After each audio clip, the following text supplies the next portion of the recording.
Thomas Yelloweyes with Night Train Pickleball, and today we're covering another Mindset Monday.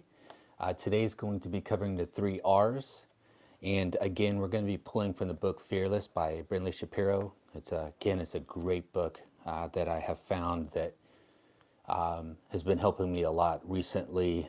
But today this will be the book we're pulling from. If you are interested, I have a few students who are reading this book and have given it really good reviews.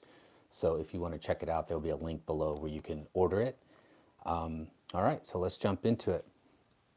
So today is the Mindset Monday. We're talking about the 3 R's.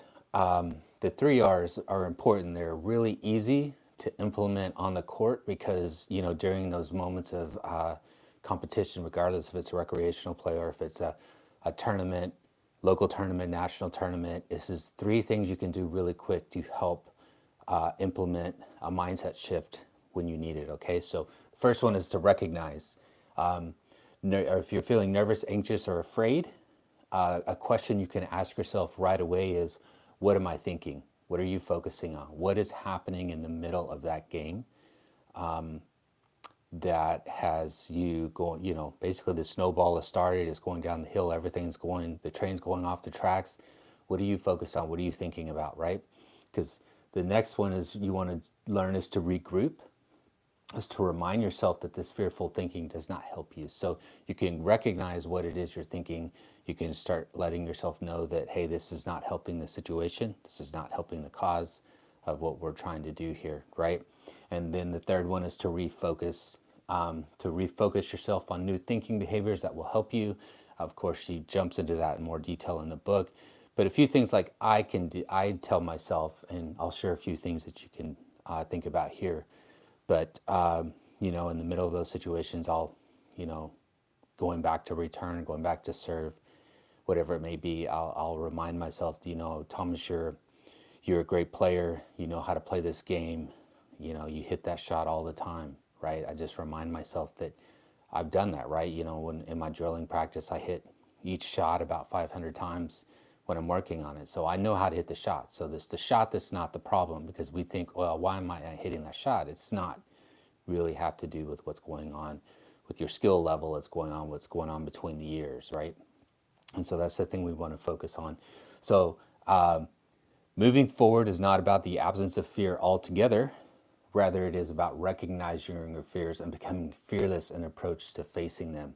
So finding out what it is that's really driving that fear, whatever that fear is, those are the moments in that competition, and those are going to jump out, and those are a great moment to take just a note of what they are, because if you especially if it's a new one, or if it's one you're just now starting to recognize, this one to think about next time. You start preparing for next time, right? And last time we talked about putting a plan together. So this is part of putting the plan together, is to learn these 3 things here. And so a few things you can think about that Brindley shares is, I can be scared and do it anyway. That is huge. That is huge. That's probably, if you were looking at is this working or am I growing? That's probably a good check. Yes, right now I have some fear that's crept in, but you're still managing to find a way to be successful in whatever it is in that moment, right? And that, of course, is another important thing to note, is that we need to be in the moment. We don't want to be thinking about the outcome. We don't want to be thinking about what the outcome could be. We want to think about what's happening in this moment, because it's the only thing you have control in. And if it's just executing a third shot drop, if it's just getting your serve in, that's what we want to focus on, because one execution after another will ultimately lead to the end result that we're looking for. But it takes practice. I think it was what's her name? I'm gonna think of her name in a second. Of course, I'll probably think about it after the video. But the lady, she said, it's a pro player. She said, learning to play the game of pickleball is easy. Mastering the game of pickleball, that's the more challenging part of it. And I think she used the word hard, which is very true. It's learning to execute every shot, especially when you need to. That's That's a skill. That's a next level skill. And, of course, doing that is drilling, but a big part of it is mindset, right? It's when you need to hit that third shot drop, when you need to hit that return in a certain spot. Like those are the times that all of this that you're working on, all this practice that you're doing matters, right?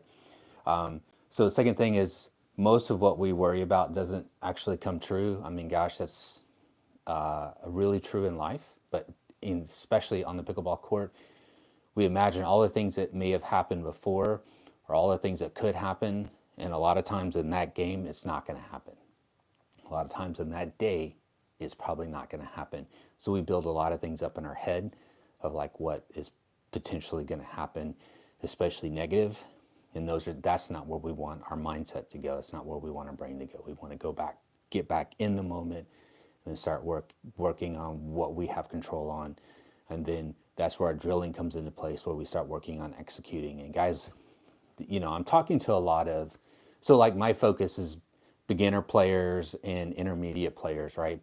I do work with some higher level players from time to time, but for the most part, a lot of what I run into with beginners and intermediate players especially is mindset, is the mindset shift. They want to know how to do a certain new skill in the game, but it's actually their mindset that's keeping them from getting there, not really learning the skill. Because once the mindset shifts, all of a sudden that skill starts becoming more and more available to them. It's something they're starting to put together on the court. Okay, so the big thing to remember here, and this is something I remind myself, especially if I'm having a day that's not going well, I remind myself I love this game. I have so much joy playing this game. And even though I could walk away and maybe I didn't win a game that day, or maybe I didn't have the result I was looking for, I still had the opportunity to play the game. And that's still a good day. Okay, so let's talk about the last thing today by Michael Jordan. I think this is awesome.